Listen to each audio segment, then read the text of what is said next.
Jesus nos conhece por dentro. Deus nos conhece por dentro. Deus sabe o que nós pensamos, né? A gente pode até usar máscaras, mas Deus sabe o que a gente pensa, né? Deus sabe quando a gente faz as coisas na igreja de coração. Deus sabe quando a gente faz as coisas na igreja a ter aproveito. Deus sabe quando a gente faz as coisas na igreja com humildade, com simplicidade. Deus sabe também quando a gente faz as coisas na igreja para se aparecer, né? Então, nós procuramos sinais, né? Sinais que nos façam acreditar em Deus. O maior sinal é a nossa vida, não precisa outro sinal. O maior sinal é a gente saber que nós estamos vivos, né? Quem fica indo atrás de sinais procura certas coisas que não é de Deus, Então as coisas de Deus, ela é simples, e quanto mais simples a gente fizer as coisas de Deus, mais de Deus será. Quanto mais a gente enfeitar o pavão, não é de Deus. As coisas de Deus é com simplicidade, com humildade, né? Jesus realizava o milagre e ia para outro lugar. Jesus realizava sinais e ia para outro lugar. Nós queremos sempre estar onde está cheio.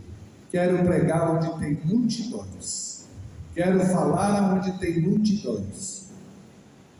Será que as multidões prestam atenção? Muitos diziam que acreditavam em Deus e Jesus sabia o que o ser humano pensava. Aqueles que diziam que acreditavam em Jesus foram aqueles que crucificaram ele. Será que nós não estamos crucificando Jesus? Será que as nossas atitudes não são atitudes daqueles que crucificaram Jesus? Quando a gente não dá testemunho lá fora, quando a gente não respeita o nosso ser humano lá fora, quando a gente vai no trânsito e xinga, quando a gente está na fila do banco e acha ruim, quando a gente vai conversar com alguém, a gente é arrogante, estúpido, nós estamos matando Jesus, pode ter certeza disso. As nossas atitudes de cristão precisam ser atitude de quem tem humildade, né? Às vezes eu estou da cidade andando, ou vou no banco, eu vejo certas atitudes e falo, meu Deus, que falta de paciência, né? Que falta de humildade, que falta das pessoas serem mais gentis, né? De você deixar uma pessoa idosa passar na frente, de você perceber que uma mãe está com uma criança, você fala, viu, passa aqui na minha frente, mas todo mundo quer ser atendido para ontem, não é para hoje, né? Então nós precisamos ficar atentos, porque nós batemos no peito e dizemos, somos cristãos, somos aqueles que amamos a Deus. Olha, a gente vai assistir o filme de Jesus, a paixão de Jesus, a gente chora, mas a gente faz pior às vezes, não respeita o pai, não respeita a mãe, não respeita o padre, não respeita o bispo, não respeita o papa. A gente faz coisas piores às vezes, é que nós não percebemos. A gente olha os defeitos dos outros, mas não olhamos o nosso. Nós condenamos os outros, mas não vemos aquilo que nós estamos realizando. Quando João escreve seu evangelho do templo, já tinha sido destruído. Talvez por isso João coloca logo no início no seu evangelho a cena da expulsão dos vendedores do templo. Às vezes a gente usa o templo para o comércio. Às vezes tem pessoas que se aproximam do templo para depois tirar proveito de uma candidatura, uma coisa assim ou outra, né? Aqui em Rio Claro não acontece isso, graças a Deus. Só lá na minha cidade de Jacareí. Só lá. Lá as pessoas tiram um proveito da igreja. É só lá, aqui não.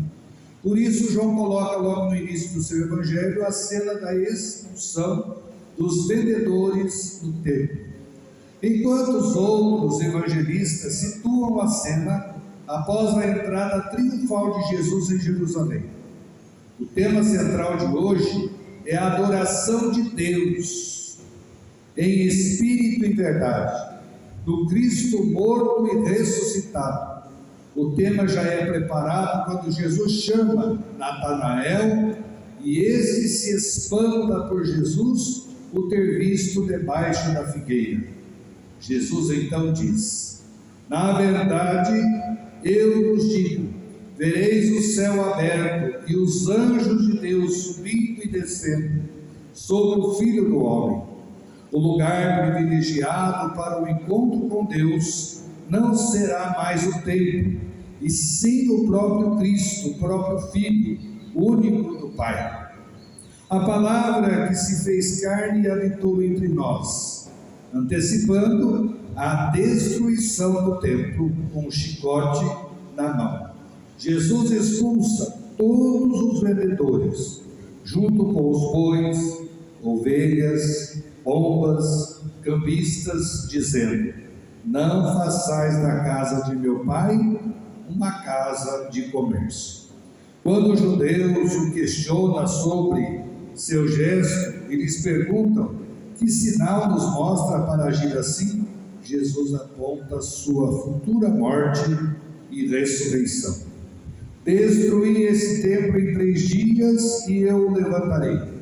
Depois de sua ressurreição, os discípulos entenderam que Jesus estava falando do templo do seu corpo.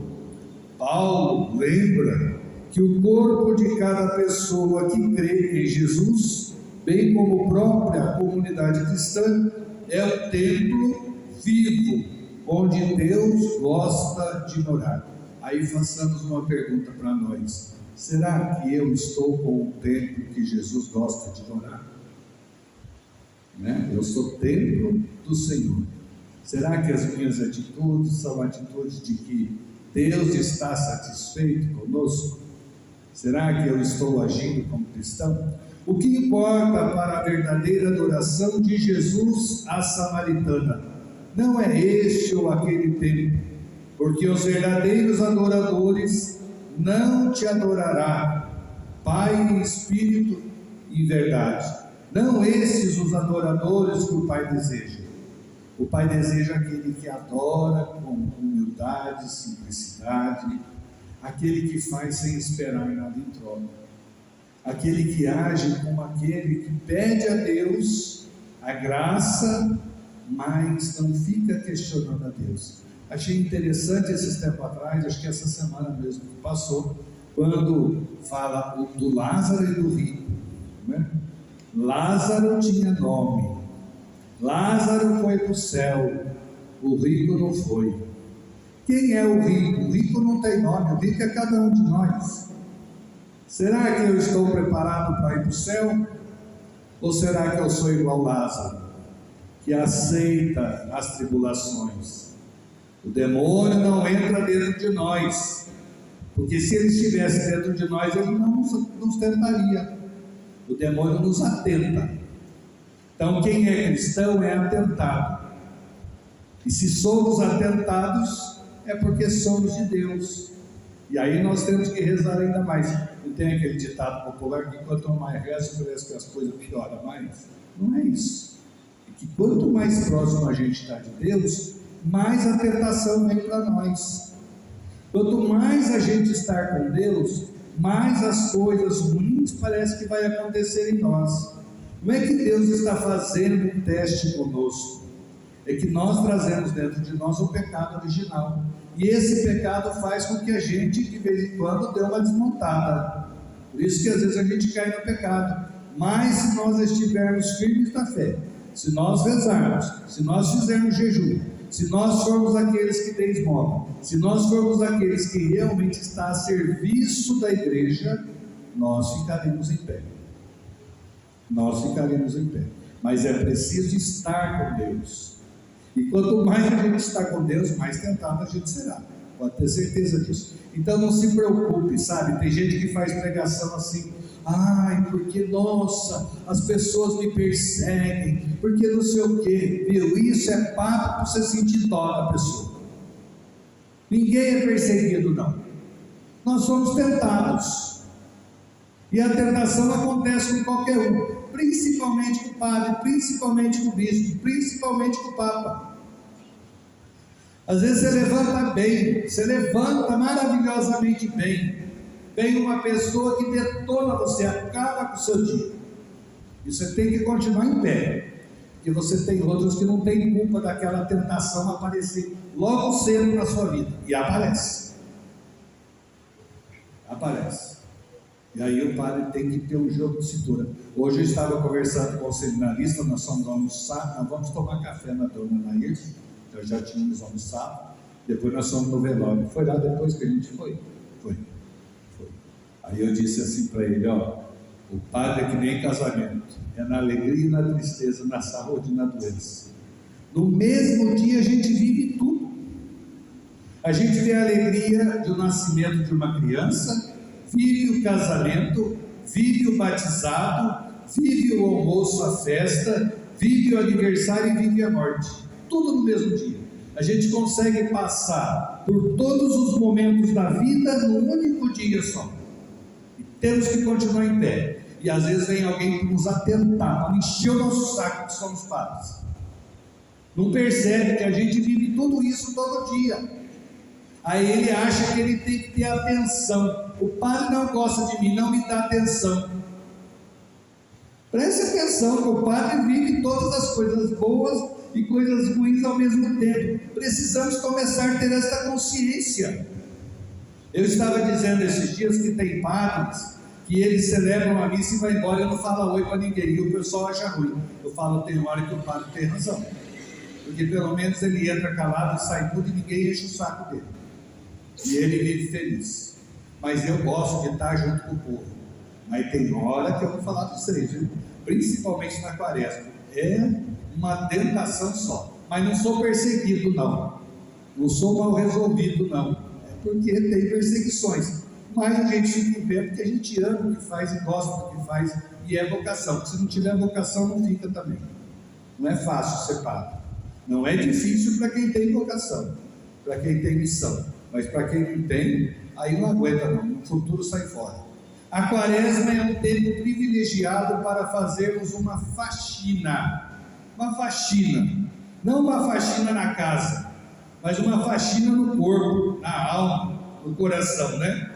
Em nossa vida, a fim de nos prepararmos uma morada digna para Deus em nosso coração. Que o Espírito Santo nos ajude a viver as alegrias e as tristezas, as saúdes e as doenças no mesmo dia. Todo mundo vive alegria, todo mundo vive tristeza, não é? Todo mundo, às vezes, um dia falta dinheiro, mas no outro dia vem mais. Todo mundo um dia. Agora, tem gente que falta dinheiro mesmo, né? O cartão é para gastar 5 mil e ele gasta 80 mil. Não vai dar, não é?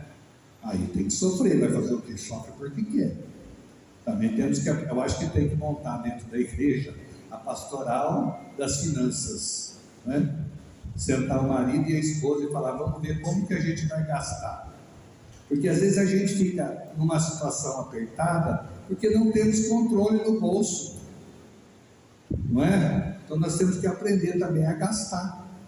Às vezes a gente sofre porque a gente não tem controle, não é? Então tem que ter a pastoral das finanças. Muitos casamentos terminam por causa disso, porque um gasta mais que o outro, né? Mas o dinheiro é meu. Não, o dinheiro é dos dois. Vocês não casaram? Vocês não prometeram viver junto? Não é um corpo só, né? Mas tem gente que fala, não, o dinheiro é meu é meu. Isso não é casamento, hein? Casamento é a gente sentar no final do mês e vamos nos planejar para o mês que vem. E daí gasta o que pode. E com certeza, se souber fazer, pode ganhar pouco, vai sobrar. E você pode ganhar milhões que não vai sobrar um centavo no seu bolso, porque não tem controle. Na vida precisamos ter equilíbrio, em todos os sentidos, né? Se você não pode ter cartão de crédito porque não tem controle, vou dar uma sugestão: quebre o cartão, rasgue, corte e compre só quando tem dinheiro. Mas eu não dou um ano para você acertar a sua vida. Mas se você vai entrando numa bola de neve, meu Deus do céu, né? Aí vira um inferno a vida da família. Que o Espírito Santo nos ajude, né? A viver a nossa fé de uma maneira consciente, em todos os sentidos da nossa vida. A nossa fé é do todo, né? Por isso que nós precisamos aprender que o casamento é uma troca de experiência e a confiança que um tem que ter no outro. E assim a gente vai viver não só 10 anos, mas 80 anos, se Deus permitir. Amém. Creio em Deus Pai,